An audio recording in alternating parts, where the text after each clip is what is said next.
তুমি যদি জানো তোমার দেওয়া এক টুকরো রুটি তোমার পুরো জীবন বদলে দিতে পারে, তাহলে কি তুমি সেই রুটিটা দেবে?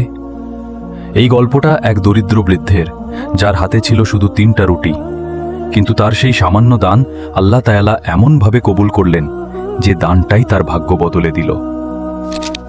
একটি ছোট গ্রামের প্রান্তে থাকত এক বৃদ্ধ দম্পতি। বৃদ্ধের নাম আব্দুল হাকিম, পেশায় ছিল দিনমজুর। প্রতিদিন ভোরে বের হতো, সারা দিনভর কাজ করে বেড়াতো, রাতে ক্লান্ত শরীরে ফিরে আসতো ছোট কুড়ে ঘরে। তাদের সংসারে কোনো সন্তান ছিল না, কিন্তু বৃদ্ধ দম্পতির হৃদয় ভরা ছিল আল্লাহর ওপর ভরসা। প্রতিদিন সন্ধ্যায় বাজারে যেত, 3টা রুটি কিনত, একটা নিজের জন্য, একটা স্ত্রীর জন্য, আর একটা সে রাখত আল্লাহর পথে দান করার জন্য।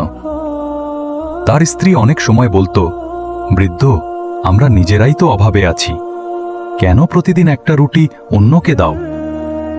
বৃদ্ধ হাসত আর বলতো, আমার মা বলতেন, যে রুটি আল্লাহর নামে দাও সেটাই একদিন ফিরে আসে 1000 গুণ হয়ে। একদিন খুব কষ্টের দিন গেল, সারা দিনে একটাও কাজ পেল না।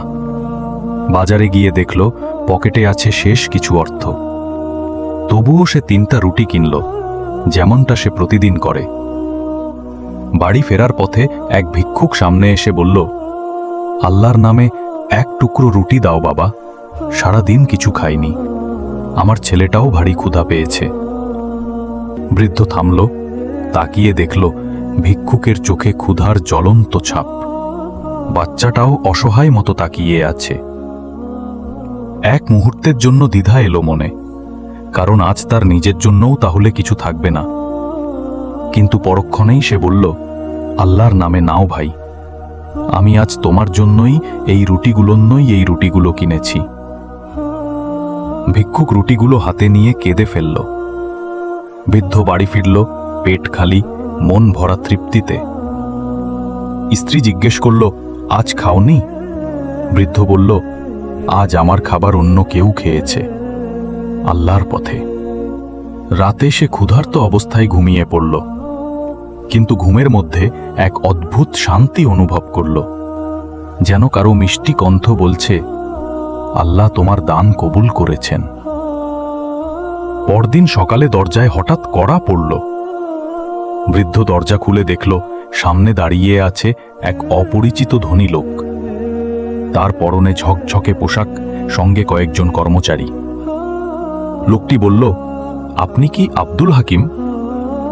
বৃদ্ধ বলল, জি, কিন্তু আপনি কে? লোকটি কাঁপা কণ্ঠে বলল, আমি স্বপ্নে দেখেছি এক বৃদ্ধ আমাকে পানি দিচ্ছেন, আর এক আওয়াজ বলছে, এই মানুষ তোমাকে দান করেছে, এখন তুমি তার হাত ধরো। লোকটি বলল, আমি জানি না আপনি কে, কিন্তু আল্লাহর হুকুমে আমি এসেছি, আজ থেকে আপনি আর অভাবী নন। তারপর সে এক ব্যাগ সোনা ও রূপার মুদ্রা বের করে দিল, এগুলো আপনার জন্য। বৃদ্ধ স্তব্ধ হয়ে গেল, চোখ থেকে পানি গড়িয়ে পড়ল।